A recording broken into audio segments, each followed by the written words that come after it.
It is 6 o'clock. We'll call the meeting to order. Please, well, no, we'll call the roll. I was going to go for the Pledge of Allegiance, but. Let's do it. Calhoun. Here. Dempsey. Yes, here. And I just typed yes, that's what. Answering somebody else. Fournier. Yes. Crop. Yes. McGarity. Yes. Rick. Yes. Yor. Does anyone want to, I mean, we know that Commissioner Yor is on her way, She's so gonna we be will, here, so- we'll skip the excuse Oh. and, yeah. Well, we want to mention that this is the first city commission work session that is being televised, and so welcome to those who are watching, and we look forward to that continuing for the foreseeable future. So, and we will move on to public participation. This is the portion of the meeting that we allow the public to address the commission. All that we ask is that you come to the microphone, you give us your full name, your residential address, and you abide by our 3-minute rule. If anyone would like to, the microphone is yours. Thank you. Good afternoon. Chairman McCants, 550 Clemens Drive. And I'm Mayor, City Manager, Lawyer. Shake a sad part. What do we have down there? We call it for the bad food. It's not for. I had my 10-year-old granddaughter down there this week. You know which was the whole deposit. She went inside and she come running out of there screaming. She said, "Papa, I can't do it." But all of what's in there, it's the whole deposit, flies and all the deposit. So I had to take her from down there, 3 blocks up the street to my house, use the restroom, sanitary, flush, mall cleaners. This is 2025, 21st century. We must, and I repeat, we must, but we gotta do better. This is mall cleaners. We gotta do better. She has another engagement tonight. I would have brought her here with me and let her see y'all and speak to y'all, and let her know the trauma. I repeat, the trauma that she went through. I don't want no other kid, I repeat, to go through this. Let's not do shady side like this, or no other side. Thank you. Thank you. Is there anyone else who would like to address the commission at this time? Seeing none, we will go ahead and move on to city business. So 4A is the Riverfront Revitalization Economic Impact Presentation. Mr. Shipman. Yeah, at a previous meeting, it was discussed, what could be the economic impact developing this riverfront property where City Hall and the Fire Department now sit. So I reached out to Macomb County Economic Development Department, asked them if they could assist. So John Paul Ray is here tonight to give a presentation and answer any questions you may have. So JP, I will turn it over to you. Evening, friends. Thank you for the opportunity. Are we good? You're good. It doesn't. Is there a switch on the very top? Check. Or towards you. Check. Switch the button on top. Yeah, he did. Okay. Okay. Yeah. Excellent. All right. Thanks, everyone. I want to begin by thanking the city for allowing me the opportunity to join you this evening. To Mayor Kropp and all the members of the commission, the county always welcomes the ability to work alongside our municipal partners and aid in the collective growth of the places that people call home. I have the great pleasure over my career on working with the city on a number of projects that have started just in this room, and it's always great to be on this side of the river. Mount Clemens has been my only professional home. For 17 years, every Monday through Friday, I've had the great opportunity of working at 1 South Main. And I wanted to highlight this because it's important to me because of the legacy that I've had at the county, but to really illustrate the investment, the passion, the advocacy, and the friendship that I've been able to forge with a number of individuals here within the city throughout my career. And the fact that I'm just not some transient bureaucrat from the county that's going to come here, say a couple facts and figures, and say good luck with whatever the heck that you guys decide. From analyzing the unique housing needs of the city's vibrant neighborhoods to advocating for generational federal infrastructure grants, myself and my colleagues at Macomb County have been invested in and are committed to continue to support the resurgence of the city of Mount Clemens. Tonight, I've been asked to join you not only to provide some insight analytics into the City of Mount Clemens Riverfront Revitalization Strategy. This whole conversation started over 2 years ago when the county was approached by leadership at Oakland University to discuss the future of the Anton Frankel Center. Post-pandemic, it became clear to many public universities across the state of Michigan that they needed to recalibrate ways in which they were engaging their student populations, and that there was going to be a need to repurpose and reposition the Anton Frankel Center. In those conversations, our partners at Oakland University and elected officials from both the city and the county, there seemed to be a growing interest in exploring an opportunity for the city to leverage the property, meaning the Anton Frankel Center, in a larger community transformation. As there were lingering conversations about the viability of many municipal utilizations within the city of Mount Clemens, and there seemed to be this growing interest at the time about the state's transformational placemaking programs. And an idea was sparked to use this to develop a strategy that potentially could revitalize the city's riverfront.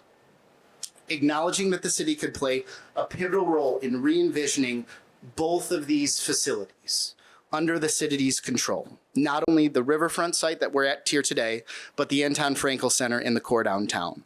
And it would ensure that all the residents' needs would continue to be met through modern municipal service deployment, and it would set the foundation for a community-focused transformation of the riverfront.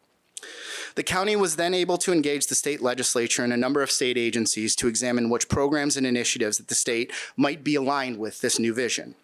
And the idea was to develop a plan that would aid in the transformation of the city's riverfront and strengthen its core downtown. This partnership between the City of Mount Clemens, Macomb County, and Oakland University would provide a strategic pathway for the city to consider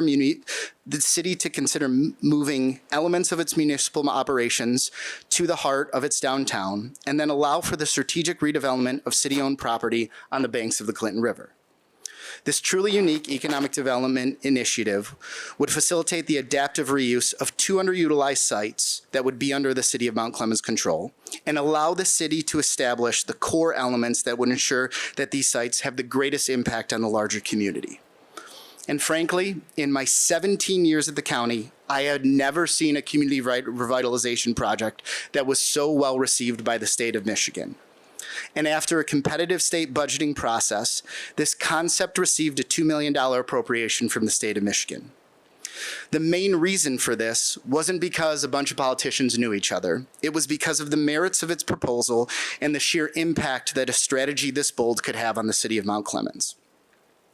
With this foundational investment by the state of Michigan and the partnership with Oakland University, the city now sits in an advantageous position to develop a modern municipal complex that will meet the emerging needs of a city on the rise and leverage contemporary development practices that could deploy public-private partnerships that would yield a potential dynamic mixed-use development here within the banks of the Clinton River. I want to be clear on one variable in this expanding conversation that I hope is not lost on anyone here this evening. Your city and this commission can dictate everything. From planning a municipal facility that will be welcoming, engaging to all residents, to exploring ways to make the riverfront a more embracing place for new development and all residents, your city not only has a voice in this conversation, frankly, you will lead it. From leveraging economic development incentive packages that are offered by the state, to engaging credible owners' reps who can craft value-add public-private partnerships, which will lessen the stressors of multifaceted development projects. Your city has the ability to consider any and all of these options to the betterment of your residents and the viability of these sites.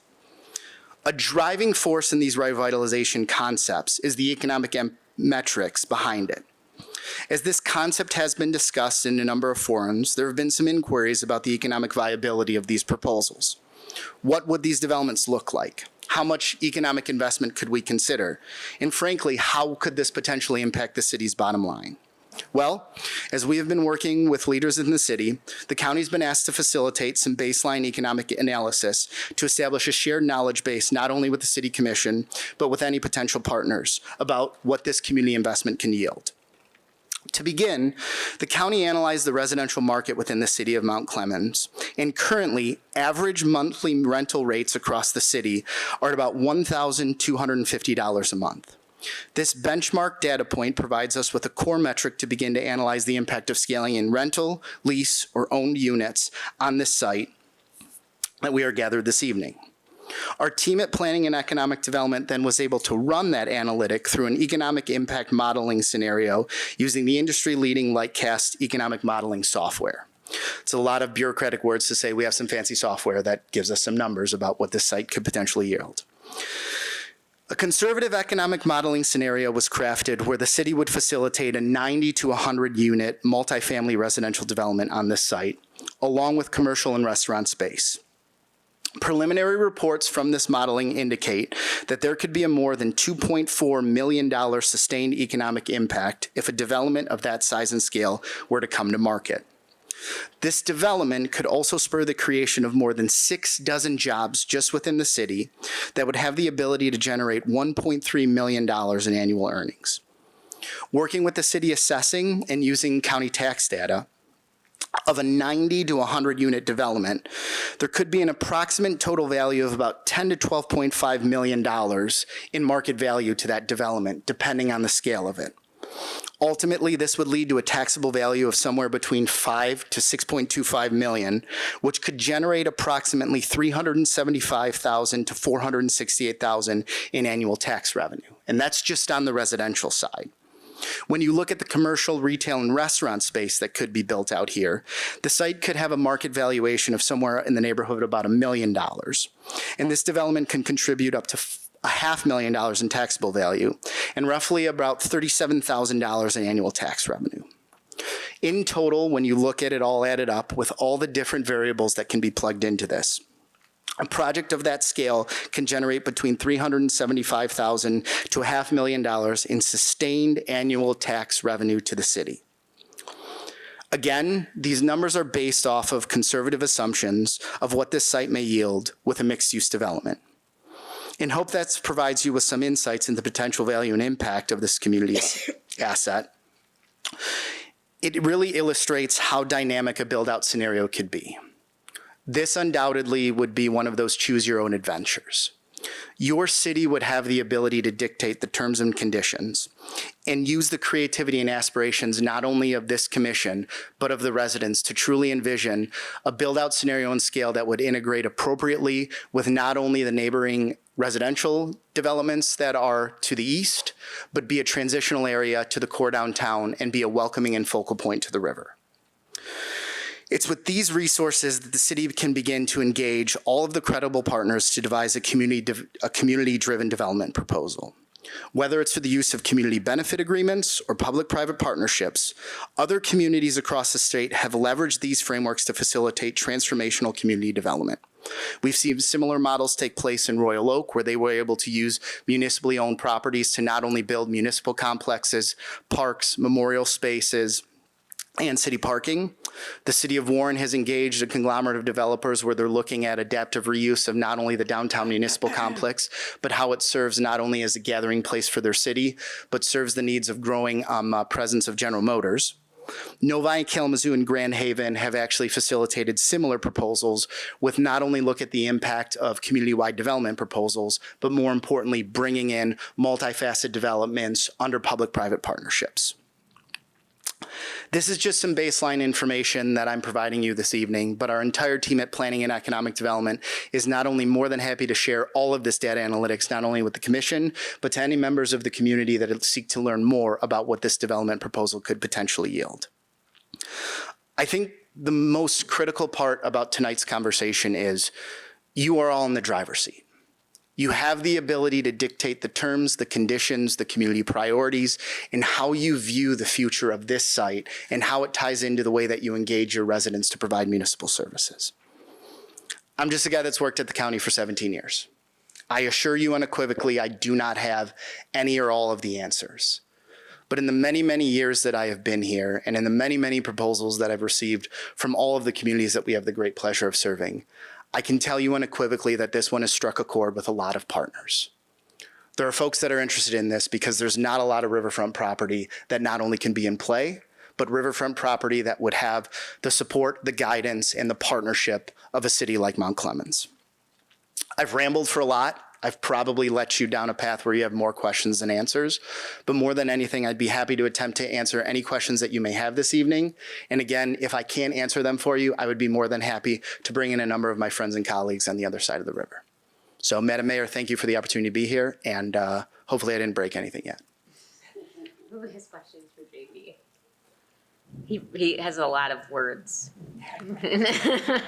First, thanks for being here. Yeah. I always appreciate the enthusiasm for anybody from economic development that I've ever talked to. Like, I've called you guys about a data thing, and like everybody was like shouting through the room, enthusiastic, trying to figure it out. It was great. I just, thanks for being here. Commissioner, this is Vicky, Jeff, Jack, the entire team. I am just the person that got the talking points and had been working with them. When I tell you that we've not only looked at this through our economic modeling, we've also looked at it through a lot of our placer AR and place-based analytics, really understanding the whole notion of trip generation, what this could mean like.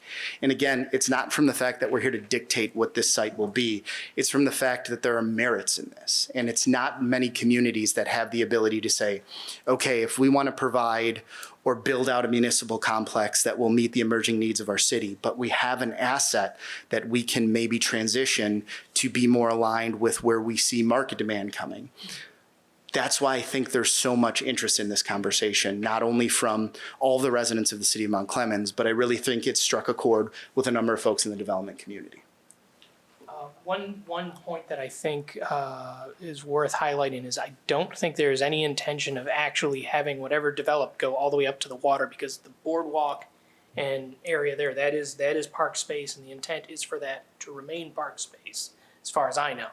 And that would be what I would be pushing for the entire time. And I think everybody else is kind of on board with that too. So I don't know if that will drastically change the modeling. No? Okay. Not at all. Commissioner, you would have the ability to put prescriptive elements in there to say that as we put off RFQs for development, as we look at the build out scenario, whether it is facilitated in the transaction or a public-private partnership, these would be the non-negotiables. These are the elements that we would need to consider as far as easements, right-of-way, community uses, and how they would be integrated in the development too. Perfect. Thank you. So you did, it was a great presentation, but a lot of details. Sorry about that. So, I don't know if they're written down anywhere or if we could get something. Sure. Because I'd like to just kind of go through it. It would help with the questions and whatnot. But in order to get, obviously you painted a great picture, and to get to, besides the sales proceeds of the property, you're looking at significant property tax increases, right? So how much space is left for, when you design this, when you put your thoughts down, how much space is left for like a park or Is enough an appropriate answer? So, Commissioner. That's why I need the details. Yeah, what I would say to that, it is all dependent on the site plan or whatever planning or zoning tools that you would use. Whether you would look at this as a plan use development, whether you would look at this as a prescriptive community benefit agreement where you would prescribe how many acres you would want to be held in public trust, whether it would be, you facilitating an agreement where you would receive public easements along the waterway that would be unequivocally put in the letter of the law. Those are all things that you can dictate. And the thing to be mindful of, though, is every foot, acre space that you take away, that would be less build out scenario for whether it is just baseline square footage as far as boxes and boxes, but then also you consider the whole notion of going vertical. So when I say some of the estimates that we had, some individuals may even be more, dynamic and say 100 units isn't enough. Here's what you could really do on a site like this. I think that's a path you would go down with whomever you would bring in this, whether it be working with an owner's rep, as some other cities have done, to really scope out what are the city's non-negotiables, how does this look like? But I think more importantly, to really be prescriptive of what the city's expectations are here. Because undoubtedly you want to bring more residents. Undoubtedly more commercial square footage could be beneficial to the resurgence of the core downtown area. Understanding how this works as a transitional area with a core neighborhood. All those are going to be key elements of how you scope this. And as you're working not only with the city manager's office, as we undoubtedly from the county and our Department of Planning and Economic Development will be more than happy to be a part of this in your legal representation. I think this is another element of this where it could very much benefit the city to understand bringing in a firm that could assist to really scope out what this proposal looks like. putting together those public-private partnerships, similar to the way that the city of Royal Oak did. They were able to say, look, we need this space, we need some parking here, we have this Veterans Memorial thing, we're gonna need this amount of square footage for some of the municipal things that we wanna do too. All of those things can go in that proposal. So when you talk about the space that you would want, truly that can be dictated by the commission on that end. And all of the material that we have, I'll be more than happy to provide for the city manager that gives that economic modeling report that kind of showcases some of that too, and then share some of the data and analytics that we got with city assessing and out of our BSNA software also. I think that would be a great place to start, because we don't have that data. This is the first proposal, right? Right. Yeah. So that would really be helpful, I think. Absolutely. We could read it. I'll work with the city manager to put that together and we can get that over to the commission. Thanks. That was part of my questions. I have several from your presentation. Thank you. You mentioned it's the city to dictate the terms and conditions, community priorities. I have to go back to the beginning from the presentations we had before. That was part of my question is some kind of paperwork or something that we can look at to review is asked for the commission. I don't know how it's going to get to us if it goes to city manager and then he sends it to us. But I definitely need to look at that. Sure. But going to the root of it all, you had to have where there was a meeting for the sale of the building before the sale sign went up, because we talked about it, before. Do you have any minutes or who was a part of that meeting in regards to the building with the information that you mentioned? Commissioner, I'm not aware of any sales nothing has been sold. Nothing in discussion? We don't have anything in discussion of the property? Are you talking about the OU? The OU building, right? That's what I'm asking. Well, Yeah, well, we had closed session discussion.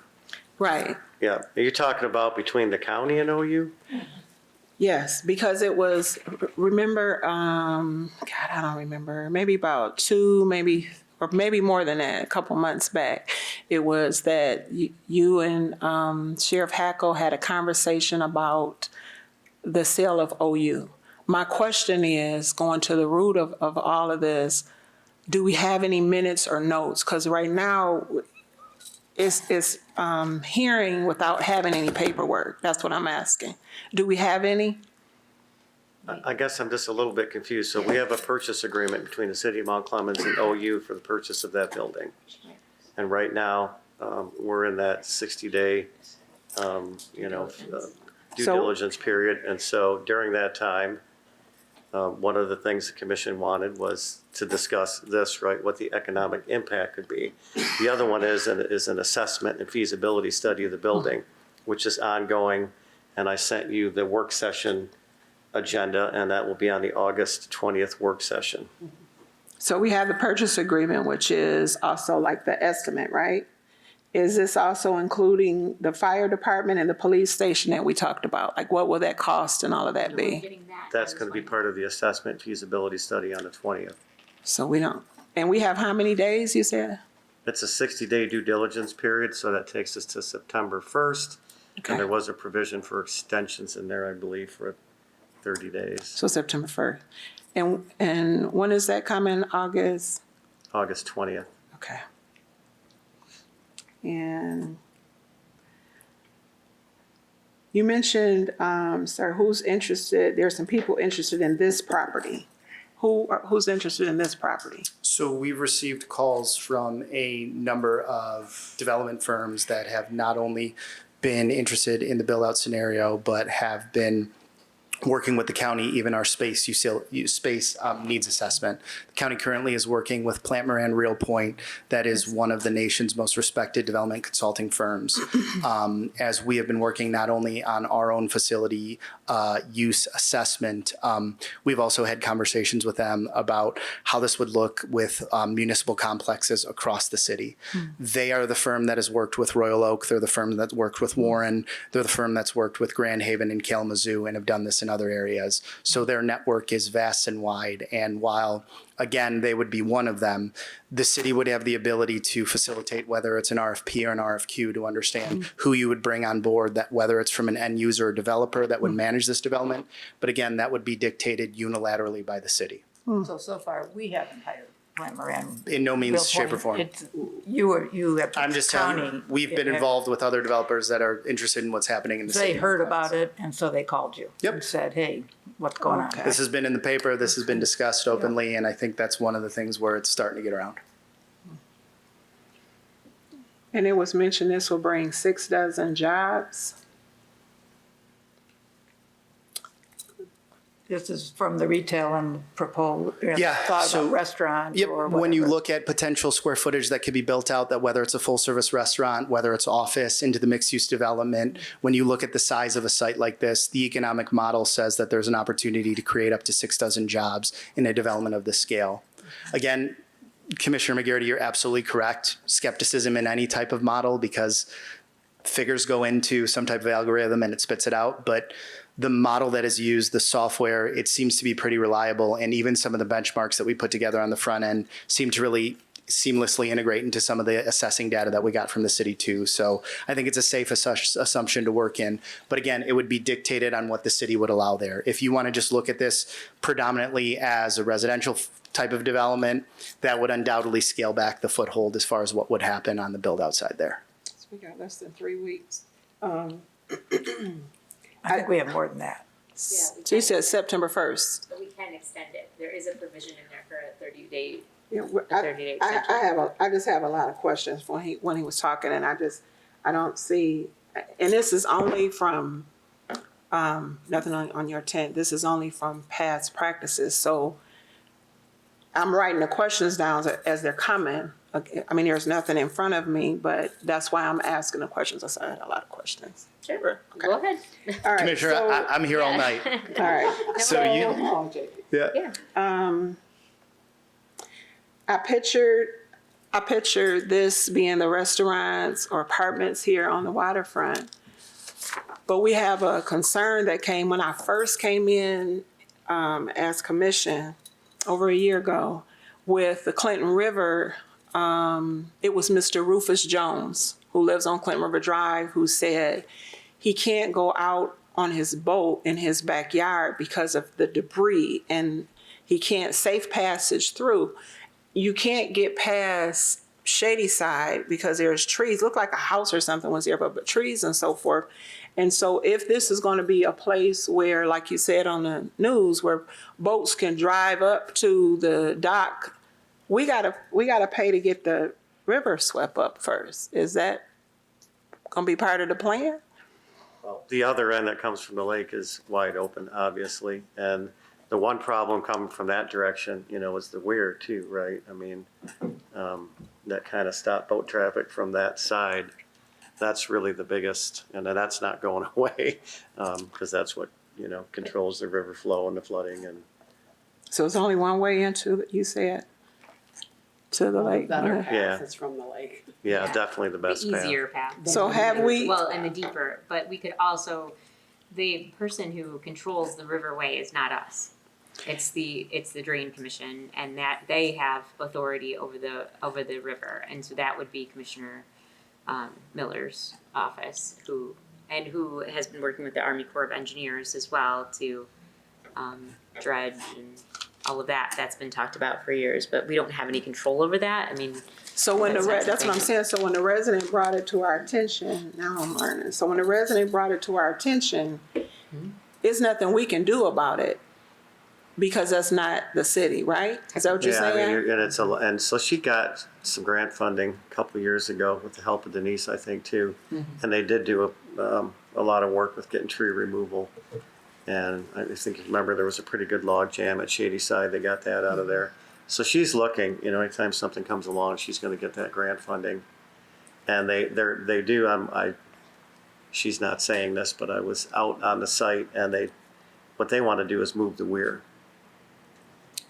Now that's not going to happen. It's not my tomorrow. department, but thank you. So I hate to say Yeah. that because it's not like something that's going to happen tomorrow. It's even in the works, but it makes sense. when I was sitting there listening as an active listener to a team of about 10 engineers. And we were looking at something completely separate from that project, but it did make sense. So. Commissioner McGarity, if I may, currently right now along Lake St. Clair, there are over 60,000 registered crafts to different marinas and dockages along the lake and all of its channels and canals. The majority of those boats would access this site coming down the mouth of the Clinton River. It's the same way that the majority of boaters are accessing now the Octopus Beer Garden, which is a major destination up the riverway. And while there was a hindrance for many years of folks saying, why would I float all the way up to Mount Clemens? I can tell you that sentiment is changing not only by the economic viability of what they're doing at the beer garden, but with the transfer of a number of the restaurant properties up in not only Harrison Township, but some of the marina amenities that are being offered upriver. It is now becoming more and more of a nautical destination. Yeah, my view, personally, I remember when I would go to the fireworks and watch it up on the courthouse. Boats galore were lined up there to watch the fireworks.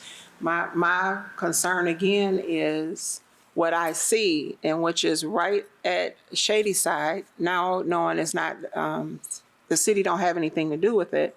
The vision is to have something here, but there is no route for them to get here to do what the vision is. I don't think that's true at all. There are 60,000 registered crafts. I mean, I think you're missing, there are tons of boats at Belmar, at Macrae's, at all of these boats that are just I'm talking on the about Clinton Mount River. Clemens. I'm just talking about, that's why I keep mentioning by Shady But in Side. order for our downtown to be sustainable, we have to get the people of Harrison Township, Chesterfield, Macomb Township here. Right. And those are people who have boats out there. Right. So I agree, we definitely have to take care of our Clean it residents, up. but we have to have, in order to support our businesses, it has to be more than just Mount Clemens residents who are able to do that. Oh, absolutely. So, I mean- wholeheartedly, because you want, it's like we go to Detroit to Right. go out, or we go, wherever to go out. But, if I'm inviting somebody to my house, I have to make it where they can come in. And the only thing I keep going back to is that area that's right over there by Shady Side. I have several, okay. None that can come down from Shady Side, because none of them are parked there, because you're right, you can't get it, you can't get around the corner. Yeah. There's no way. Yeah. Well, they They would don't, most come of the them other don't way. park their boats there. But nobody, but people So I have to park, tell have to Mr. park their boats Jones. the other way. Because he's been, and I understand, that's what I was saying before, residents, I mean, he didn't ask a question, so he wouldn't know that our answer is, when he came to the mic about the river, is that that's not what the city does. So he has to be contacted directly to let him know, because it looks like we didn't listen to what his complaint was. I remember when he came. Yeah. Yeah, My grandson was in the audience, and he always says, Mr. Rufus, and I get told his. him that it was Candace Miller that controls, and I gave her phone number and address if it's the one I'm thinking of. Okay. Question was that I'm not familiar with anything. But who had boats were looking at doing. Where do they store their boats? They keep at the house? Do they keep them out just tied up?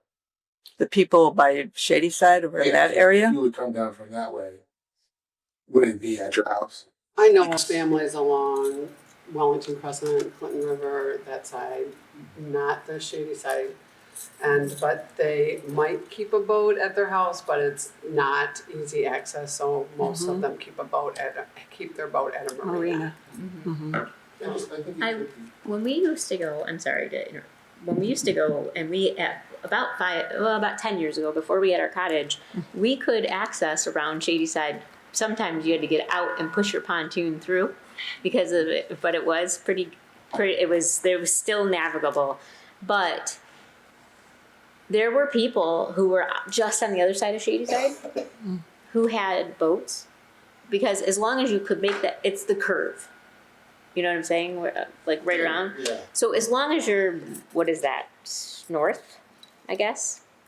Yeah, north of that curve, you're okay. You can get all the way to downtown. Okay. So yeah, I just mentioned that because it would be neat as we're talking about different types of packages and things that we can work with developers on. Perhaps that's one thing that we could mention and see if Candace could do, since she had the program before. Yeah. Who knows if that money's still there, but it's just a thought that comes from that. Yeah. I'm not a We have boater committee though, that so. looks at the Huh? marina, waterway. That's what I was Is just gonna there a ask Mr. city Shibman. group? I thought there was a, The Clinton River Watershed Council. yeah, like I know the Harbor Mark was Commission. asking to join it because he was very interested, so I thought there was something. With the old Harbor Commission. Harbor Commission. We still have one on the And books. they had to create that because when they got the funding to do the other side of the river, Okay, they did it through some Harbor Act grant. And so part of that was you had to have a harbor commission, harbor master. That's how that came about. it's coming back to me. But it's not active now. No, Oh, no. so who would someone contact if they had challenges with the debris in the waters? I would contact Candace Miller's office. Candace but- Miller. Yep, and then the Clinton Watershed Council did do a cleanup here 2 years ago too, so they will come in when you request them, and it's volunteer, but they did a cleanup a couple years ago. And then too, something that's changed 6 months ago or a year ago, time slips on me, but the weir is now functioning. And so I noticed that I've got current every day when I look out my window, which before it would be slack water or possibly going the wrong way, where now we have steady current every day, which is going to help flush, things out now that might have got hung up with low water or slack current. I guess speaking of that too, well, I guess it's a different topic, but two things. I was wondering if you could briefly explain a little bit about the differences between community benefit programs. Is that what you called it? Community benefit agreements. Community benefit agreements and public-private partnerships. Absolutely, Commissioner Calhoun. So other municipalities in Southeast Michigan have put together, whether it's community benefit ordinances or community development agreements. And in that, a city would prescribe different terms and conditions with regards to not only the build-out scenario that would be legally aligned with all of the elements in your planning and zoning standards. So that would be from the standpoint of whether it's under a plan unit development where you would hammer out, negotiate, the density requirements, the scalability, the height of structures, parking, all those different types of things. You would also have the ability to prescribe, as was discussed by Commissioner Rick, we're going to want to park forever. We're going to want a complete streets build out around the whole area so it can be accessible. We're going to want, these community lighting standards that will ensure that there's certain elements of environmental design in it. We're going to want these stormwater standards that are going to ensure that the river will keep having, the highest standards of water quality. Those are all things that could be, as a part of the commission standards.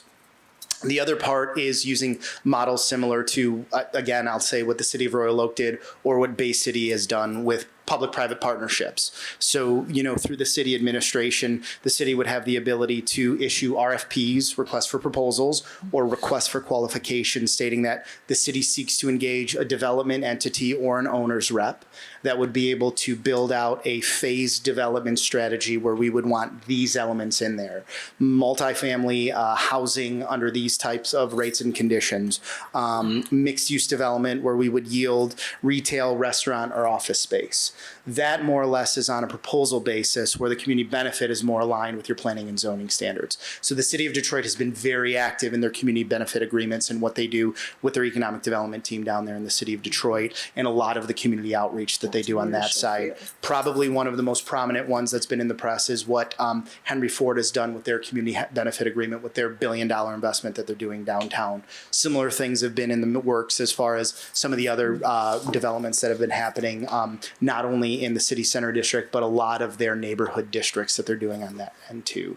So two different paths the city could utilize. These are all municipal tools that would be at your discretion, and undoubtedly you could work with legal counsel on crafting those agreements that you would feel best that would be a part of the city. And the great thing about this is you could do community outreach where you could have forums about, hey, if we were to do more retail here, how would that benefit the business community?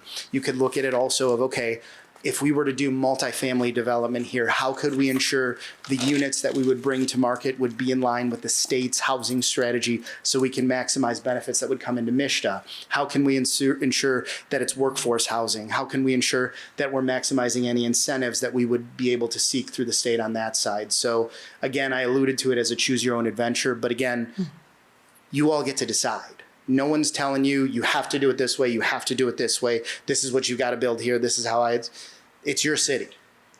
The great thing about it is you have the ability to take two assets and leverage them in this conversation to the betterment of adaptive reuse within the city. And I think that's the thing that's, of interest to us as we see more viable developments happening in the city of Utica along the river. Obviously, it's spurred by a $15 million ballpark, but now you've got General Sports and Entertainment building a mixed-use development on the other side of the river where they're bringing in these creative design elements to protect the river and do multifamily, bringing in event space into the city too.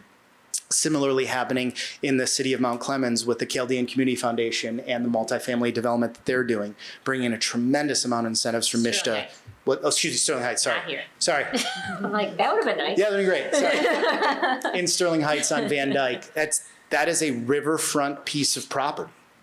The environmental considerations that Martin Mann and the team and all the developers that they're bringing on that one, it is a showcase development that truly illustrates how multifamily can be facilitated along the waterfront. So I think there's a number of case studies around the county where these things are kind of coming to fruition. And I think that's why it's so timely for the city to be having these conversations here. Okay, I appreciate that. And then secondly, tax abatements. That's a question that I've wondered what kind of, for instance, like with the old Victory Inn project, they had the brownfield tax abatement. Sure. Take that off my question. So my question is, are there any types of tax abatements that are already something that people are looking at, or is that's just the one thing I'm interested in how that'll impact? So, Commissioner, I alluded to it in my presentation that you would always, with the development of this scale, engage the state of Michigan and explore what incentives are out there. I think what you would be looking like specifically in this is a series of dynamic conversations with MISTA to figure out how this fits in to a number of the dollars that have been prescribed for the state's housing strategy. The disclaimer that I want to put on this is none of us work for the state of Michigan, and there seems to be some contentious conversations coming down with the state budget. While there are undoubtedly priorities on both sides as far as how they want to invest in transitional economic development at the local level, I do not have a crystal ball on that. I can tell you historically, we have worked exceptionally with a number of state agencies that would be interested in this, whether it's Eagle on the brownfield, whether it's MISTA on the housing, whether it's MEDC on the placemaking, or even if it's, the Michigan Growth Office as far as some of the population-based initiatives that the government has. I think you check all the boxes, and candidly, I think that's why the state has already put a placeholder of putting $2 million into this strategy. In terms of brownfield, where the fire department is, would that be considered that because of the nature of that facility? Or? Well, I mean, I'm not a brownfield expert, but there's two different kinds, right? So one can be environmental, and then you have to do what's called usually an environmental phase 1 testing just to see if it would qualify, because you've got to prove to the state that you have these environmental issues. The other one could be dilapidated structure, right? That it's so far beyond. And probably something that size may or may Functional not. obsolescence is one of the categories. So if it's obsolete, right, where somebody couldn't go in and renovate it, where they were forced to spend an excessive amount of dollars. We've had one like that in town. We've had an environmental brownfield in town. So those are the two that we've dealt with so far. And the buyer would come in and ask to do that. The city wouldn't. And so I think that goes back to what JP was saying, where you bring in, whether it's a Plant Moran Real Point or somebody, is they could go out and research those options, and then you decide, because you could present it that way, right? You could present this as a brownfield opportunity. You could do some of that work yourself, but that's really all part of the formula that people that do this every day. Commissioner Calhoun, if I may, this is part of the site readiness services and engagements that we've had in other areas. From a large-scale perspective, we've done this up in the village of Romeo with the Romeo Ford engine plant and doing a site readiness assessment where we've worked with not only the Detroit Regional Partnership, Eagle, and some owners reps of looking at the viability of the site and facilitated baseline phase 1, phase 2, and even infrastructure assessments as far as what are some of the uh-ohs that might be out there. A little bit different than a site like this, but everything that you just brought up, not only with the existing uses in there as far as the fire station, similarly, you have a structure here. I'm sorry, I should have been prepared. When was this place built? 50. Yeah, you're gonna probably have some things that have to be remediated out of a site that's been here this long. all of those things could be eligible not only for federal EPA brownfield remediation programs that would be facilitated of our partners out of Region 5, but also we would work with a local Eagle office here in Warren and figure out how it scales in on that side. Jeff, Amanda, John, the entire team in planning and community development are masters of that, and the county also has some revolving funds at the county that we could potentially apply to this, dependent on the scalability and the findings in a phase 1 and a phase 2. I appreciate that. It's helpful. And then just going back to Commissioner McGarry's comments on people who own boats in Mount Clemens, specifically on that side, it would be neat with all the data that we're getting to see, since that's a concern for residents over there, how many of them, if they could, would come from that direction or would exist there. Because I don't think, I know I don't know, and because people right now aren't doing it, I guess none of us really, you might know, but I don't really, you don't know. Yeah, it's great. So just Hopefully, it would be neat if we could engage, I mean, especially if you say we've got this potential development, right? That really, I mean, because it would open up not just people who live right on the corner of Shadyside, but all the way down the river, right? Commissioner, I've done a lot of travel demand models with vehicles. I don't think I've done many with boats, but you bring up a really interesting point. I don't know if I got that algorithm back at the office, but we'll take a look. But yeah, I mean, it's great. I mean, that is the one thing. Yeah. A lot of that is downtown is great for people who live downtown, for people in the suburbs, but sometimes not the people who live in other parts of the city. And that's something that I've always been interested in. And that's just my opinion. It might not be right, but it'd be nice to avoid that here. Yeah. Commissioner, one of the things that I may be able to do with Vicki and the team is last year we penned our coastal economic impact study, where we did a complete analysis of the lake, the river, all its canals and tributaries. I'm pretty certain we went and encapsulated the majority of the passable river corridor for the Clinton River, both the middle and north branches. So I'll see if I can pull some data on that. This is what I'm talking about. I know. They have to love their job and their data. I have no hobbies. I just hang out at the county. It's pretty sad. A shameless plug, though, you can rent a kayak at Shadyside or MacArthur Park and traverse the river That's right. anywhere. Yep, you can. And get exercise at the same Yeah, time. yeah. What year, I'm sorry, you finished, Commissioner? Yes, I'm for now. Okay, right. You said 1951, the building was 59? Okay, so this was 1959. How much is the building gonna cost? 1.5. 1.5. And the state is giving, 2. and that's not including the fire and the police portion, parking or nothing, right? That's That's $2 just million for the to building. apply towards that project for the engineering build out purchase.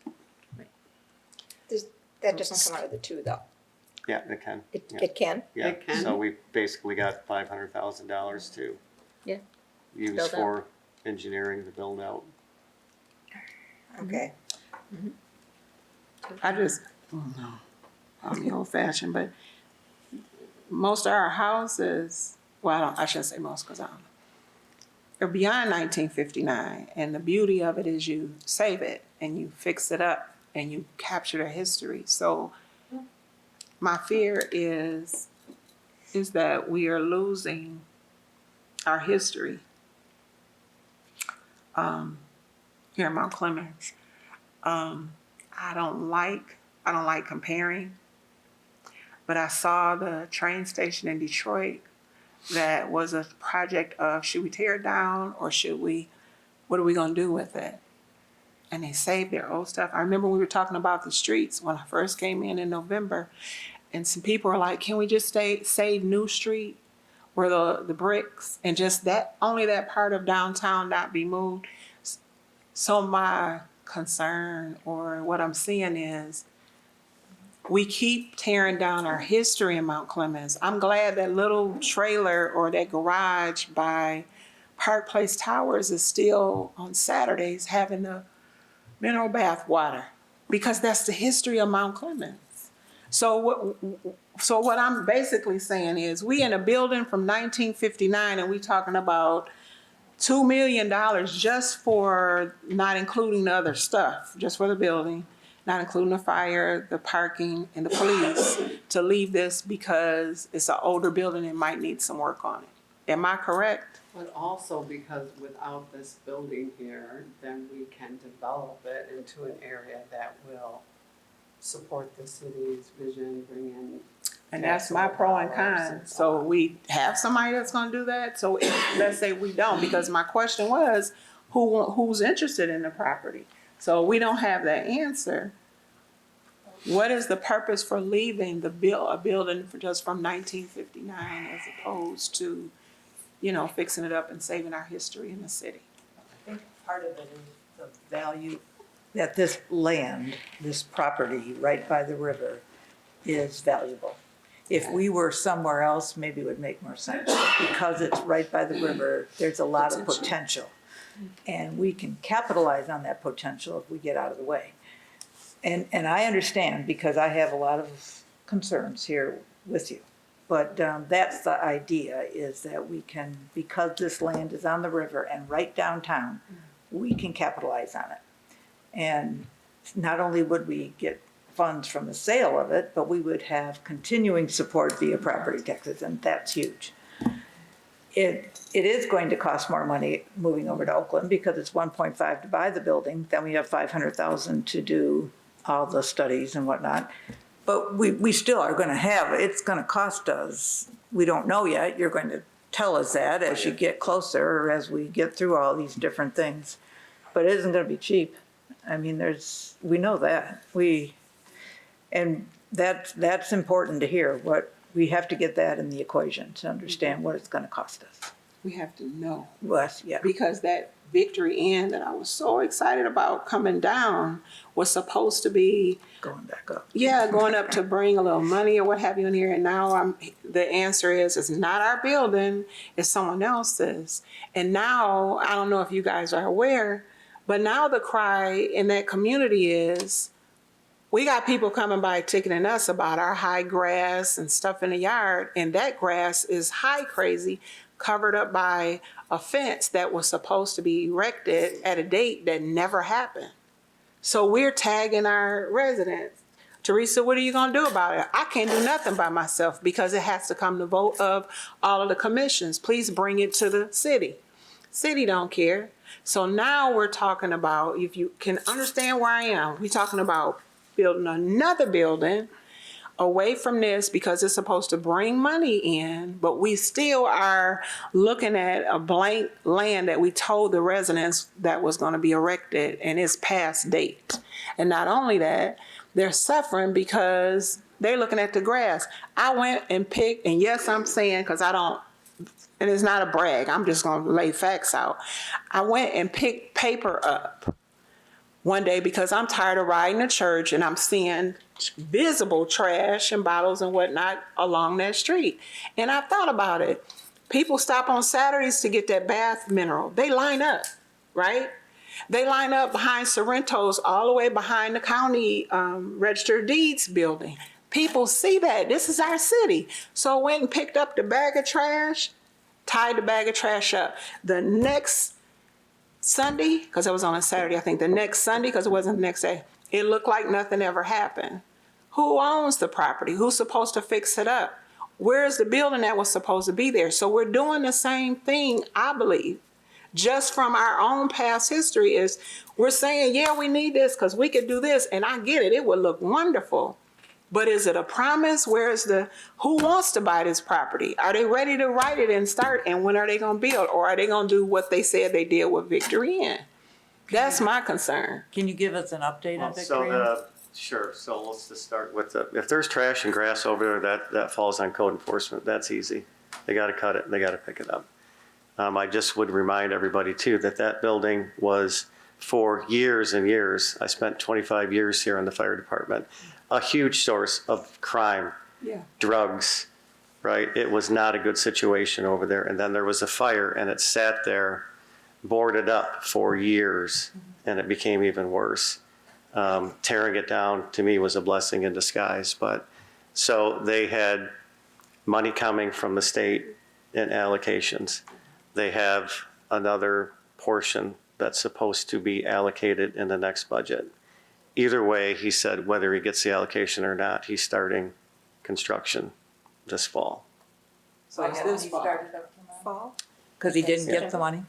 Well, fall meaning the budget comes out, you know, it's finalized technically October, right? You know, But it's unfortunate so- that there's history that we're dealing with, or that we have these thoughts, and some of us are new to the commission, so I think I'm hearing JP say, you know, you're gonna be in the driver's seat, you get to make these decisions, it's your adventure.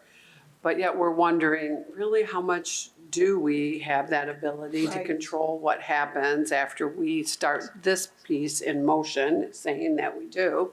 Like, could we have could it not come to fruition the way we're visioning it? I feel like it's sort of the same thing that happened with the school district, like, no way they're gonna pass that bond, because we all remember what happened, you know, in previous years. So no matter where you are, you have to deal with your history and things that happened before you, before me, before, maybe, I don't know, 17, before Wait you. a minute.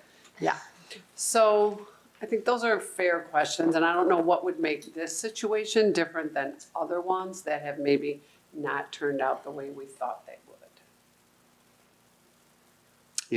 you talking about this situation or that? Like I Yeah, said, building that- on the riverfront. You know, saying that we get to make those decisions, or we get to bring in the right projects that we agree to. But then again, we were all excited about the Victory Inn, and I'm not really sure what happened with Edison Crossing, but I feel like there are things that don't, I could be wrong, I wasn't I mean, in Edison this. Crossing completed and they're fully housed. Yeah, And like I said, this, And it- this project got subsidy. held up because it was politics in Lansing, so. But what he needs to do then is maintain the property until. Sure, he's got to maintain it, Absolutely. and we'll make sure he's doing that if that's not Because the I can't case. imagine anyone that's upset about having that building tore down. I mean, that was, Yeah, Commissioner, if I may, I would say the one variable that's different than the current status of the Victory Inn property versus the prospectus of what you would do, you own this. true. You dictate everything.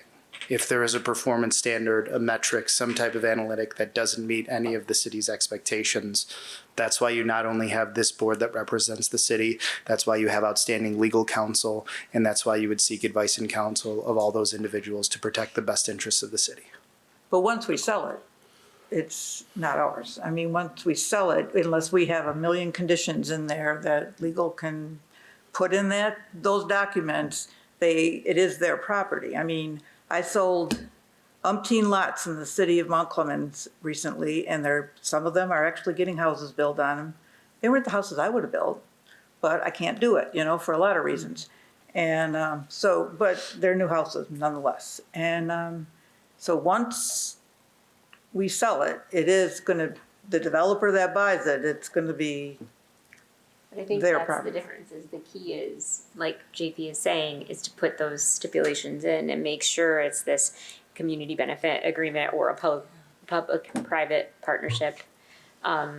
You know, I mean, it's doing things differently than we did before, right? Because we haven't ever sold. I just said, we have to Right. put it all in that agreement when we sell Absolutely. it, I that this mean- is what we want, and, I mean, and looking to, we don't have to recreate the wheel, because there are other communities that have done things like that, and maybe that's like going on some field trips and looking at some of these developments and looking at what these really are, and saying, okay, we like these, cherry picking, right? Like, I like these things, you like that thing, let's make sure they're in it, you know? I mean, our timeline, just so we're clear, is to purchase that building. It's not to have everything figured out by September 1st. So just so that, like, because I know that I have to keep reminding myself of that, because it's a lot. There's a lot going on. So I don't want you to feel unneeded pressure, because yes, we have to take all these things into consideration in order to make that decision, but we don't have to have everything figured out either by, you don't have to know how big of a park you want on this property before you say yes to the Oakland building. Does that make sense? Gloria had a good point. The building was purchased for a small amount. I'm not trying to use her words. The building, oh God, she is hilarious. I talked couldn't say to it her. before, So she said the building, it was purchased for a small amount and now it's sold to us at an outrageous amount. Because this building was originally donated to Oakland University.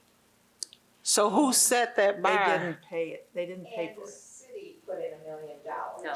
to renovate that building. No, the county did. Well, it was money that was coming to, I mean, I take that back. It was money that, and JP can correct me. Yeah. It came from East Point, because I still hear it from Susan Pixley, how we took that money. It wasn't So, us. it came from a number of different communities at that It time, was CDBG. correct? There was an allocation Okay. that came through the county's community development block grant program that went to that in order to facilitate an educational use in the city of Mount Clemens. The mayor is correct that the building was gifted to Oakland University. So that was done by private businesses with no involvement from no public entities. And that private business, was there a stipulation about when they sell the building? Great question. Thanks for asking. I'm not a real estate lawyer, nor was I involved in that transaction. Because I feel like But there they did was, get or involved. or there's that rumor out there, and it's hard It to tell. is. What is there?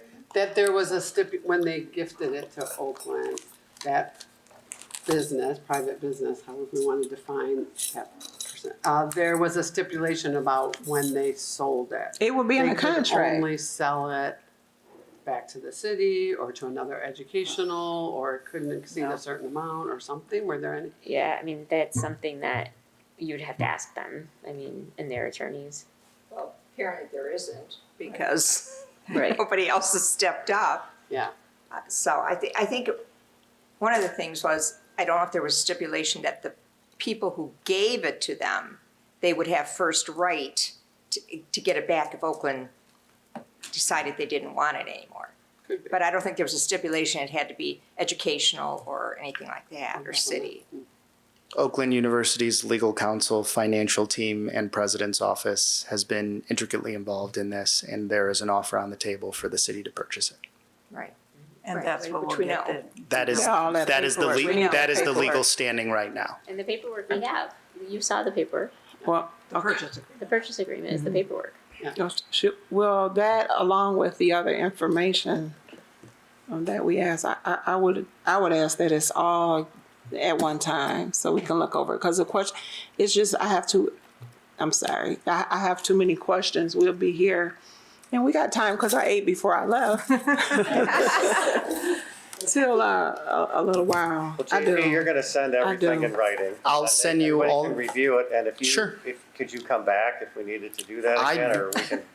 I've got tons of free time, Right, we so we can, I'm. we can He field has no questions and send them your way. I also work at 1 South Main Monday through Friday, 8:30 to 5. So I'm well aware of the fact that all of you are residents of the city of Mount Clemens. So you tell me where in the city you would like to meet at any time, and I would be more than happy to not only have one-off conversations, but Commissioner McGarity, if there's some questions that you just want to email to me, I would have no issues with responding to those with any data analytics I have on my end, and then undoubtedly going through the city manager's office on that too. And then, Just so that we just clarify. So Yeah. you're presenting, we asked them to put this data together because we don't have the ability or the.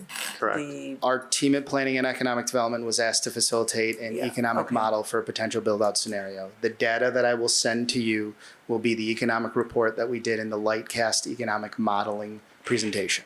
Perfect. So we will see then what, we can look at it. And, So, but this is just step one, right? Report This with is a bunch of just facts and Get figures, some and you'll data and, probably shoot an email back to me like, this looks like Spanish, JP, why did you break this? So, yeah. JP, are you here also saying that we should feel their support from the county, that people are excited about this? yeah, I'm, yes. Every time that the city manager called, as the mayor has called, as any representatives from the city have called on this, we have not only made ourselves available, but I can say from the highest levels of county government, including Executive Hackle, we're invested in the city of Mount Clemens. It's not just this project, it's every other engagement that we have with our longstanding friends that are not only in the room here this evening, but also from a number of the business partners and other institutional folks that are around here. We're not going anywhere. I have 3 questions, but they're very short. You can ask long Listen, ones. we got all night. Yeah. Don't, you can't say that. 'Cause, I FaceTime the see all kids these already, notes so. really? It's okay. Okay, so I am less familiar with the DDA borders, but is this property within the DDA? No. Oh, Not right now. good question. The west side of the river is. Okay. What'd you say, Phil? You would, But we added the west side. or We definitely west want a side bigger not too many footprint. years The, ago, the right? borders I mean, can be even- redefined. Yes. So. Okay. But We did that was so people put the marquee signs. Right. They're approved for the funding and then I was hoping to put it there. So it's outside of the boundaries, I see. It took us 2 years and we had no place. full disclosure though, if you amend the boundaries of your DDA, you have to reestablish the baseline tax collection year. So that's just, yeah, that just, that, you There is reference. talk to a money person about that one. Yeah. Good idea, but Yeah. buyer beware on that one. That wasn't an idea, it was just a question. Yeah, we get that question a lot. If you've had a DDA that's been established for decades, yep, The easy answer is no. maybe not the best municipal financing practice. Huh? Yeah. Okay, second one. Has there been any update, maybe it's a Jeff question on the bridge, if we got any, if we've heard any back on that bridge, Crocker Bridge? We haven't heard anything back yet. If we got that money this year or next year or the other year, but I'm hoping this year, would it be possible within that to really build more of a bridge that connects downtown to this side? Because right now, I mean, you can walk across. It's better than some bridges in Clinton Township where there was no sidewalk access at all. We want that. Trying to think where there's one. It actually would be on the side of the bridge. There's one similar. It is on Cass when you go past Grospec. See that new one they put up over the river? Right. It's got the walkway. Clinton Township did a retrofit, we assisted them in that one. And so now, I think the only problem might be is they're gonna put a bridge up. That's gonna be on the city probably to have that extra feature to the bridge. So, but that's what we're looking at least on that side. They wouldn't include a sidewalk or anything. I'm just They they just cover sidewalk road. extension, yeah. Got it. Okay. And that's what it looks like, just initially looking at it with the engineers, that we might have to fund that ourselves. Okay, that's really good to know in general, but especially. And then, would it be possible? I know, am I talking louder or? I think he's adding, I think he has to turn it up because you're soft spoken. Sorry. And then would it be possible to get an overview of, like you said, we keep hearing we're in the driver's seat. There are all these stipulations we can do. I'm no expert on this. None of us really are. Would it be possible, is this something that would happen before or after we brought on someone like Real Point, where we could know what types of general stipulations could happen? I know that's something that we could get from talking to Grand Rapids or Royal Oak or, other cities that have done this, but it would be good to know what tools we have what general tools we might have at our disposal for some of the non-negotiables that we have on the list. Yeah, and I think that's where, when you bring in, whether it's a Real Point or whoever does that kind of work, is that's what they're gonna tell you. They're gonna tell you what all your possibilities are. They're gonna tell you the advantages and disadvantages to each. And when we talked about this last time with the water plant property, Yeah, they were looking at a percentage of sale proceeds, or you can't speak for so them, but I did an RFP for that property. It came back probably about 10 days ago now, because I haven't had a chance to completely review them. And so when you start, so that project is actually very similar to this, because Harrison Township is a partner.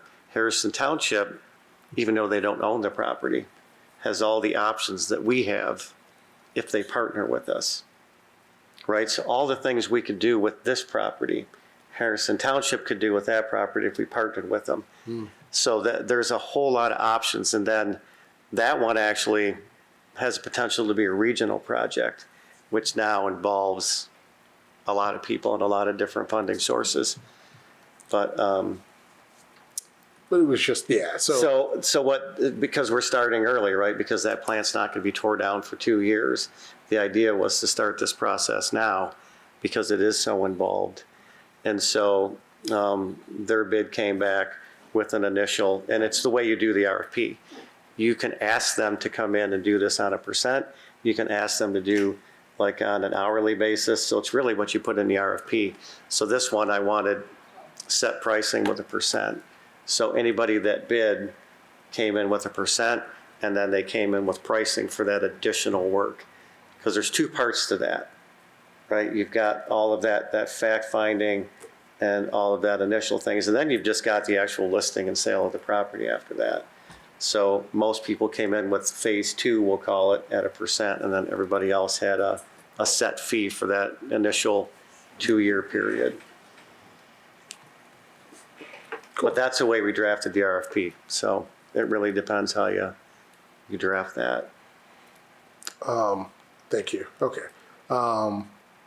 And then I lied, I had another question because you just made me think about it. It seems like historic preservation is something that's important to people on the board.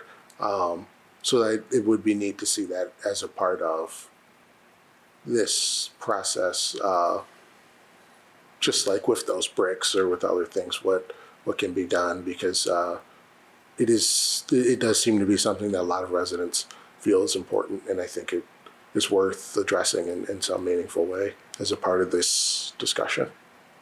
Yeah, and then just so you know, on the 20th, part of their presentation is, we've got 2 memorials here. Those, right now would be figured out to move to a new location. And then the last piece to the puzzle that I don't have a date for the work session yet is we are getting an assessment of these 2 buildings and what it would take to refurbish them.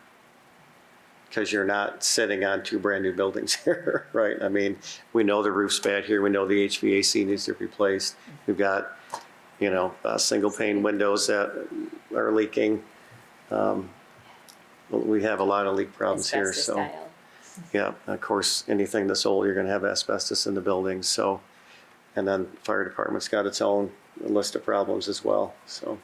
We have a lot of concrete floors here, the plumbing's underneath it, it's cast iron, it's going bad, so.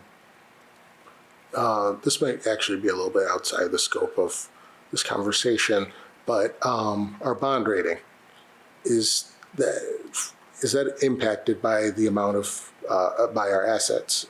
And is this one of them? And would selling this change that? Now, I don't know if that's something that can be answered today, but. So, it's gonna be impacted by your taxable value and how much debt you have. And right now, we have very little debt, and our taxable value is good, so our bond rating is $50 million, probably, just guessing. But the sale of our assets, does it affect that at all, or? I'd have to ask the bond counsel how much effect that would have on it. Okay, sorry, I wasn't prepared to have that, but. I would expect, I think it's a smaller portion of it, really it's based on your taxable value, and then it depends on the type of bond too, but our debt ceiling is based off that, and I know it's up, so we were at about 45 million a few years ago. We've decreased debt, so should be right around 50. But I'll ask them. And we're selling an asset and gaining one. So that probably matters too, right? We're getting another asset after. Sorry, we're selling an asset, but we're gaining one as well, Yeah. in theory. Kind of feel like you're trading assets. I mean, you got what I think is another little bit of an advantage. You got 2 separate buildings now, and this seems to be the trend where you're putting your municipal offices with at least police and 1 fire station in your community. Yeah. Anybody else have? Go ahead. Yeah. When you get a chance, if you could map out when and how the process will work as far as the actual shaping and starting to collect our definite yeses, definite nos on how this property could be used from the commission, I would appreciate that. I know it's not like a right now thing, but I know that is something that a lot of us want to start talking through now to make sure we're all roughly on the same page, or if we're not, to understand how far apart we are on what this area can be, could be, should be, will be. So not just the timeline, but like how we're going to work through all that.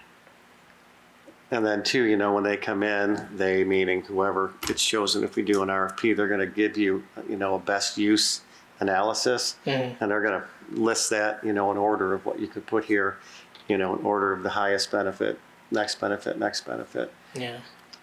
So that may change your decision making a little bit. But that'd be, you know, a good recommendation is that we start out with obviously meeting with the commission and your expectations. I think a meeting with the public, you know, For sure. as well. And then they go, you know, look at the situation and craft it from there. Can I ask you a question? Hopefully it's not out of, but you know where the old parking structure was for the county is just green space now, right? I'm familiar with that space. Yeah, sure used to park there. I mean, that's right there in front of what this would be or could be or will be. Does the county have any thoughts or plans on that, what they're doing with that? We are about to embark on the most ambitious and detailed space utilization analysis in the county's history. It will analyze every single square foot and every single real estate asset the county has, and will provide the same guidance and insights that we can provide not only the Board of Commissioners, but with all the service provider the county works with as far as what our downtown campus will look like in the future. We are well aware that the same way that your commission is discussing this, that we also have some underutilized assets that could be to the benefit of not only court operations, general deployment of we're looking at with some of our community service elements, and how that works and fits in beautifully to your downtown. Hear you loud and clear. Thank you for the question. Beat me to it. I said you beat me to it. But our I knew it was timelines going through your head too. My question to him was, does it seem like our timelines are a little different? I'm not the only person that gets to make that decision, but they're not as far off as you assume they would be. Okay. I do appreciate you bringing up community benefit agreements. I think that's a great way to connect with your community. Sure. Working for Henry Ford Health, I'm slightly aware of some of the community benefits agreements we have with the downtown project, so Destination Grand. So I think that could really be cool here in Mount Clemens.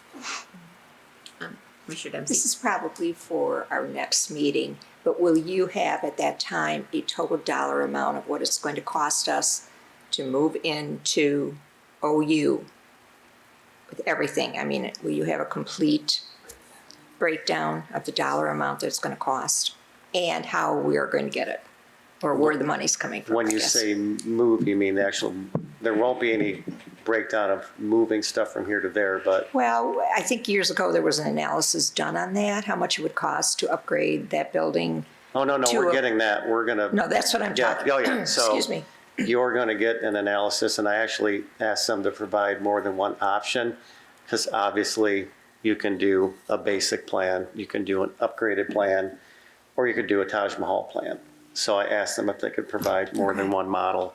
And so what they did is we started out with a questionnaire of all the staff in City Hall and what their needs were, what they didn't like about the space they had now, what they'd like to see. And then they actually did a walkthrough and talked to each of the departments. And they've done several fire stations as well as Okay, City so Hall, we will so, have all that yeah. information. It's on the 20th. Okay. Yeah, I will and wait then for my they're actually questions. going to provide just some very low-end drawings, so you could see what that looks like. Just not the cost physically put stuff in a truck, drive it over? No, No, I'm not. Okay. no. We have No. Yeah, I was just, that's a great idea. We could start a chain. We got 700 people that work in the downtown campus, so we could just hands across the city if you guys 600 want. steps. Student volunteer hours. You mentioned that, well, we know that there are people at the state who are involved, you side, the people who are interested in this side of the project. With what happened with Eagle and the water plant, I am a little worried about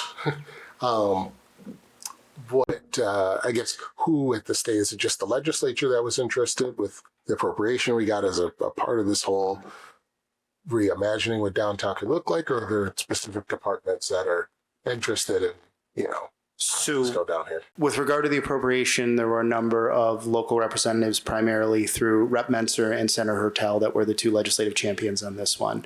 With state agencies, we've discussed this in principle with, and it's on the radar of our friends, the MEDC, and also with MISHDA and some of the regional housing elements that we've discussed even internally with our Health and Community Services Director, Andrew Cox. So we can work this from a number of different angles. And Commissioner Calhoun, I think you bring up a really good point. While a number of the state agencies are in flux with regards to priorities and where funding levels might be,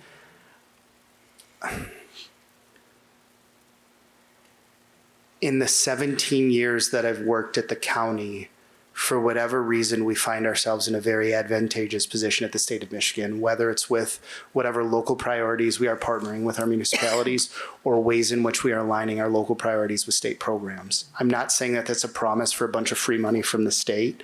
I'm saying that there's a lot of avenues here and a lot of influence that we have in Lansing right now.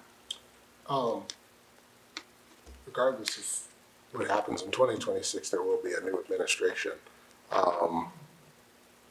I don't know if you were around with, the last time an administration shifted, priorities probably shifted too.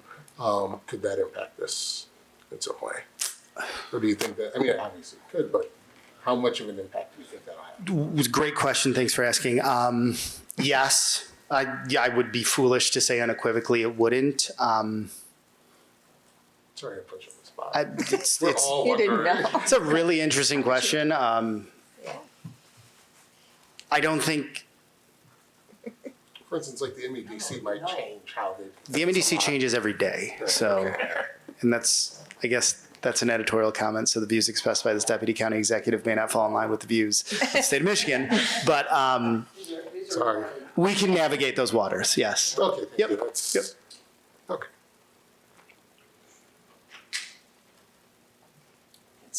Anyone else?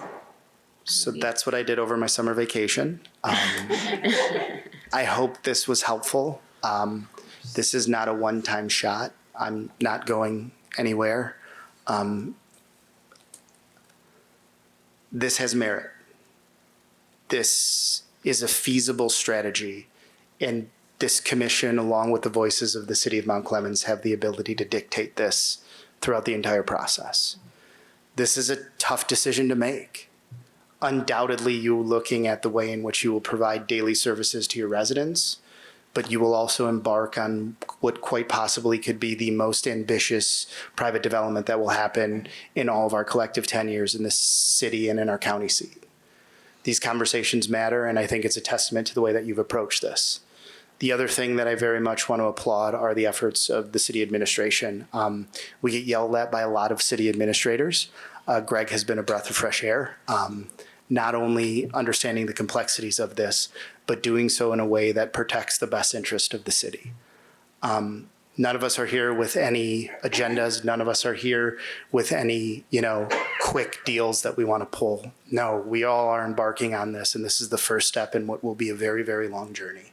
And if there's any way that I can provide any resources, any assistance, get yelled at by a resident that thinks I'm not smart, that's what I live for. That's why I love doing this work. So I'm at your disposal, and I look forward to figuring out what we can break next together. Thank you, Chief. Thank you. We really Thanks, friends. appreciate it. Appreciate the time. All right. So we have 4B, discussion of city business. Mr. Shipman? Anybody want to discuss any city business? Yes? Sorry, maybe this does fall under city business. I get tripped up with those words. I think business is in the city, but we're really talking about the business of us.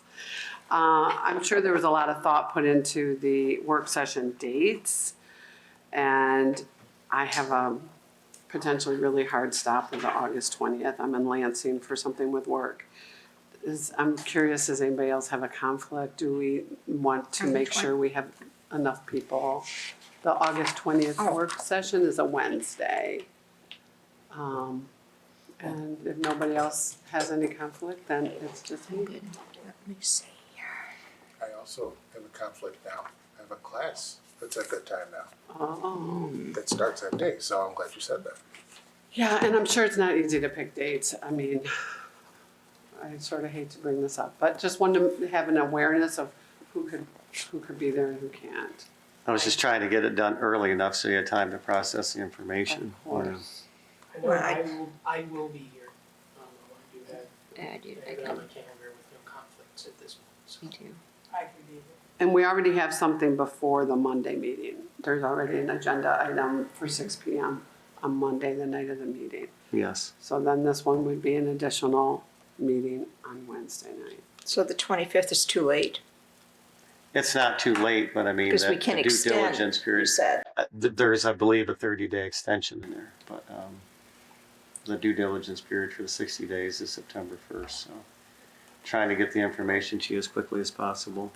Is it possible to explore just moving that meeting to Thursday or Friday? I can look at moving it to the 18th, but you'll just be locked into an hour if you think, Well, I didn't you think say it- the work session already has something on the? Well, I can move that one. I mean, personally, I'd rather be here on a night I have What's to that? be here.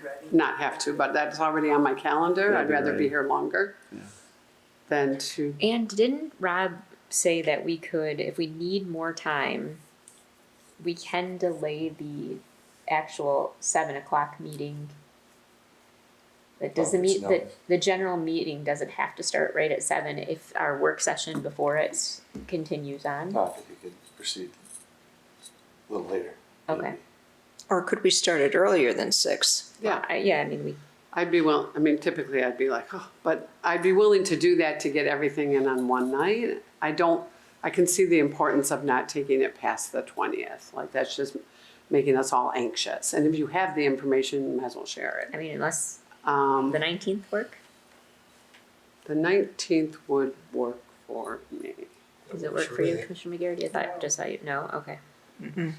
Okay, so, I mean, we took an hour and a half, and this was a pretty robust conversation, right? So, I mean, I think the other If one we will did be it- just as. at least. Are we gonna get anything in At advance least. of the other one, or will we just see it for the first time that night? First time that night. Yeah, so It's gonna take a while. there'll be discussion, I'm sure. So Sure, you're yeah. canceling Wednesday the 20th It's, meeting. That's what the is conversation's on the being table. So Yeah. what was on the 18th? Downtown sidewalks, but I can see if I can switch them. Maybe we can do downtown sidewalks on the 20th or 19th or whatever. Or even the 20th, I don't know. I'll do any day that week except Friday. Yeah. I can't do Friday I either. can't hear. I can't do Friday. I'll do any day that week but Friday. If we started earlier, if we start at 5 on Yeah. Monday, that should get us hour and a half, 2 hours. Well, 5:30 would give us an hour and a half. Can you guys? Yeah, 5 is good with me, 5:30 is good with me. I'd start at 5. Me too, I wouldn't do 5:30. Pardon? I can do I wouldn't do 5:30, I'd do 5, because Yeah. it's an hour and a half to the nose. Yeah, I can fine do with 5, so. Are we doing potluck or like we Right. will need food. Yeah, I don't want to deal I with will need food. hangry I'll make it commissioners. happen. No, I can, we'll I'll make it sort that out happen. after the meeting. but- Yeah. I can work that out. Okay, so the plan is instead of the 20th, we're doing the 18th. but Well, let me starting- check, because I'm not the one presenting. Let me make sure that's gonna Right. work. Oh, Right, That's a fair point. Yeah. yes. What did Okay. you say, I'm sorry? he said he had to check with the presenter, Okay. you know. If I'm sure they they'll- cannot move, What's our alternative? yeah, because I think we can still have a quorum on the 20th, but we will have a couple, at least 2 missing, which is not ideal. But that's an important discussion. possibly I'd 3. like to have Not on everybody something here. that important. Yeah. What about the 21st? So I It's am Thursday. gone the 20th and the 21st. Oh, okay, Those so are that hard doesn't stops. solve our problem. Okay. I'm gone And the not Friday. It's 21st. gonna Oh, and take you're them on 2 the days to first. tell me how they're gonna take You're away right. our funding. Yeah, okay. All right, well, it looks Not that like fun. The 18th? the 18th is, I hope those people can make it. Sorry, Greg. Which people are coming? I'm not worried about that. Ashley's gonna kill me because she canceled the baseball game to present on the 18th, but that's okay. I'll make it up to her. Oh, yeah, she did. That's right. She gave up her tickets, didn't she? Oh, no. Maybe we can get them back. Poor Ashley. So All right. Oh. Yeah. If we're done with that, one, I heard that there was a Hungry Howie's moving downtown. That's interesting. And then the second thing, I was just wondering, Where? it's moving where that bubble tea place was, On Main right? Street. Yeah. On Main Street. What was in place of? The boba tea right The next boba to Okay. Shinobi Street Food. Oh, okay, okay. Yeah, you gotta take me back. Okay. Okay. Okay. So that's cool. And then I was just thinking about, this is something I was going to email around, and we have a lot with our work sessions, but it would be interesting to discuss more. We talk a lot about some of the great things with downtown, or with those businesses that we want that are consumer based. I don't know much about businesses that are in our community that are like manufacturing, or where, you know, they create jobs for people here in our community, but most of those products are sold outside the community. I'd be interested in learning more about, you know, the existing businesses like that, and then, what properties exist, what can be done, perhaps even with economic development, to see what exists there. So it's just one thing I feel like we haven't ever tackled because it hasn't really come up. But like Alvaro Steel is a good example. Maybe we could spotlight them in our, Mount Clemens publication. The Clementine. Isn't there a big building coming where, on North River Road? Allro. Yeah. Allro Steel. Mm-hmm. So it would be neat to learn more about them, because that's, they pay their taxes, they pay the money it takes to get their building inspected and up, and that's great. But it'd be cool to learn more about them, and about if there's opportunities for more of that, specifically like the old Ford plant, which was DHL for a while, and now I don't see trucks there. I don't know what's going on there. But it'd be nice to understand that environment in our community. When Commissioner McGarity was asking for some points of pride for conversations she has in the community, or asking like things that have happened, I didn't get a chance to respond. I did wonder who keeps data on our businesses. Can we say there's been a growth, or this is what's changed? Would it be the DDA? Are there some points of pride there with our businesses that we could recognize that we're moving in the right direction? I work with Dave from the county. Vicki, will you come to the mic? Nobody can hear you. Oh, Come up. sorry. Not supposed to talk from here. I work with Dave from the county. We get together for the thinkmtc.com, but we also get PLACEA data to help us know. As an example, for Made in Michigan, we had 19,700 people come through Mount Clemens in 2 days. And our vendors all did very well. I was very much concerned with downtown. And we had over 3,000 people going down Cherry Street, which meant the Cheesecake Place, the Discovery Center, Craven Raven opened 2 days before that. So he's able to give me hourly what times of the day we're most busy, what days of the week. The data is really important. If you go on thinkmtc.com, that's our property. That's where we get people coming from other states looking at our buildings. It also, we meet to make sure we keep it clean when something's leased. We leased 42 Pine Street. We also leased 44 New Street, as well as 75 North Main. So thanks to the county for putting that real estate together for us, but you can go on there and pull data. So that helps us to give to the prospective people what our pedestrian traffic is on any given day. and the times of the day that our businesses should be open and not closing early, because 3, 4, 5, 6, and 7 are the busiest hours of our downtown, which means the county is using our businesses as well as people stopping on their way home from work.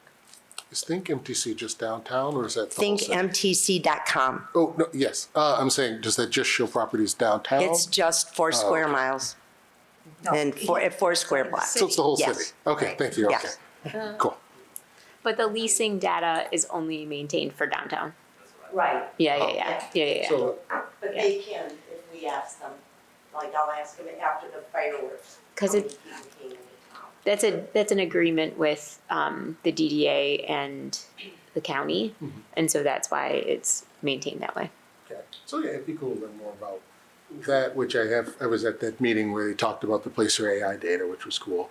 But yeah, I mean, I think there are a lot of different startup businesses that are just looking for places, maybe not just downtown, but where they just need a good workforce and a good community. And I don't know much about that, so it'd be cool to learn Oh, more. link on our website, It's on the website. on the city website. Think It MTC. is, I thought. Well, right now, because we have our pared down website, it definitely is not. But I think that it was also part of there's a DDA page that links to our DDA website, downtownmontclemens.org, and it's on there. Okay. Yes, sir.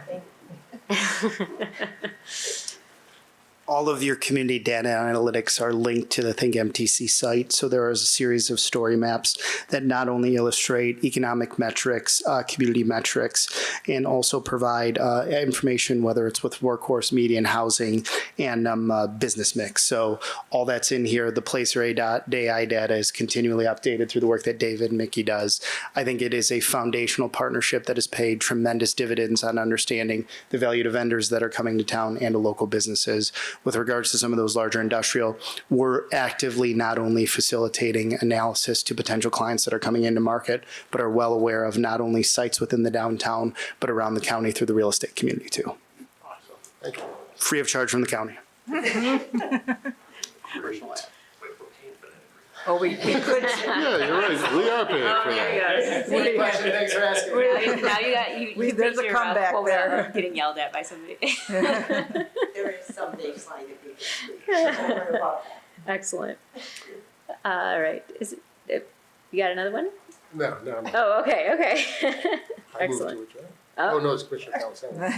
Does anybody else have any questions or comments? We can move to commissioner comments and make it official for commissioner comments. All right. Do you want anybody, or do you want me to go around? No. Yes, Commissioner Rick, go ahead. I'd just like to say I appreciate how we're taking our time and being very deliberative about such a big decision, pulling in data experts and really working through this because there is no rush. And so we can make sure we do this right. And I appreciate the time the staff has been taking to gather information and set up these meetings and everything. It is appreciated. Thank you. That's it. Is there anyone else? I would echo what you just said. Thank you. And it's really, we have to be careful about giving you more projects right now. I think there is a lot on the plate, a whole lot. We don't want to get bored though. Oh, just let us know. All right. Well, with that, yeah, I don't want to get bored. I'm going to answer it for him. No. Is there any other questions or comments? All right. I will entertain a motion to adjourn. Anyone second? Oh, you supported it. Okay. All right. There's a motion on the floor for adjournment. If anyone has any questions, comments, all those in favor? Aye. Any opposed? All right. Good night, everyone. Thank you for the discussion.